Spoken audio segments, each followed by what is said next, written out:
వేములవాడలోని శ్రీ రాజరాజేశ్వర స్వామి దేవస్థాన అనుబంధ ఆలయమైన శ్రీ భీమేశ్వర స్వామి వారిని ప్రముఖ సినీ నటుడు సాయిధరం తేజ్ దర్శించుకుని ప్రత్యేక పూజలు నిర్వహించారు. సాయిధరం తేజ్ వేములవాడకు చేరుకున్న సందర్భంగా డాక్టర్ కొండా దేవయ్య, ప్రముఖ కళాకారుడు మారం ప్రవీణ్ కుమార్ పప్పి ఆధ్వర్యంలో ఘనస్వాగతం పలికారు. ఆలయానికి తీసుకెళ్లి దర్శనం ఏర్పాట్లు చేసి అనంతరం శాలువతో సన్మానించి గౌరవించారు. ఈ సందర్భంగా డాక్టర్ కొండదేవయ్య మాట్లాడుతూ వేములవాడకు ప్రముఖులు రావడం ద్వారా ఆలయానికి మరింత ప్రాధాన్యత పెరుగుతుందని తెలిపారు. అలాగే కళాకారుడు మారం ప్రవీణ్ కుమార్ పప్పి మాట్లాడుతూ భక్తి సాంస్కృతిక విలువలకు ప్రోత్సహించే ఇలాంటి కార్యక్రమాలు తరచూ జరగాలని ఆకాంక్షించారు. ఈ కార్యక్రమంలో అభిమానులు, స్థానిక కళాకారులు పాల్గొని కార్యక్రమాన్ని విజయవంతం చేశారు.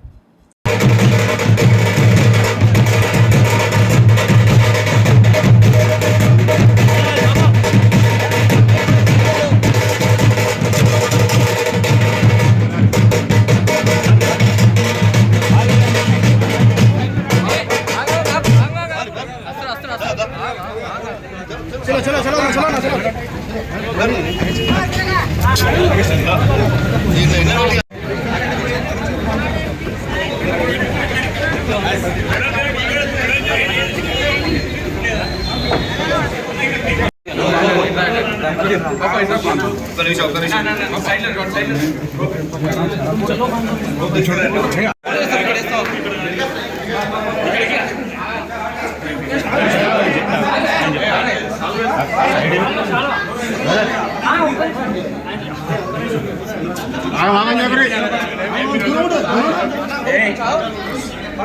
అవరన్నా మీరు ఎందుకు ఆన్ చేస్తారు అర్థమైతే 10 మంది ఉన్నారు, 10 మందికి తీసుకోండి.